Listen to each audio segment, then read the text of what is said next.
Sima Qian yang dikenali sebagai salah seorang sejarawan agung dilahirkan sekitar tahun 145 sebelum Masihi. Beliau dilahirkan di wilayah Lungmen yang kini dikenali sebagai Yuanlong. Sima Qian merupakan seorang sejarawan, ahli astrologi dan juga pegawai istana. Sima Qian diberikan tanggungjawab dan kepercayaan oleh Maharaja untuk menggantikan posisi ayahnya di dalam istana. Beliau telah dilantik melakukan kerja-kerja persejarahan dan menyumbang kepada sejarah negara. Sima Qian telah memperbarui takwim bagi dinasti Han, seterusnya menulis karya Shi Qi.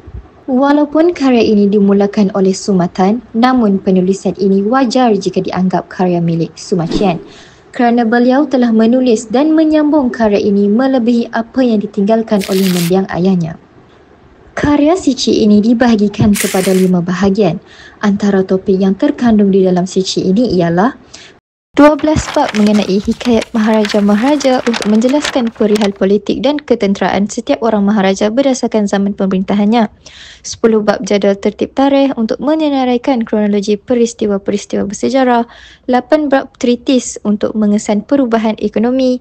30 bab keluarga bangsawan dan 70 bab mengenai riwayat hidup tokoh-tokoh.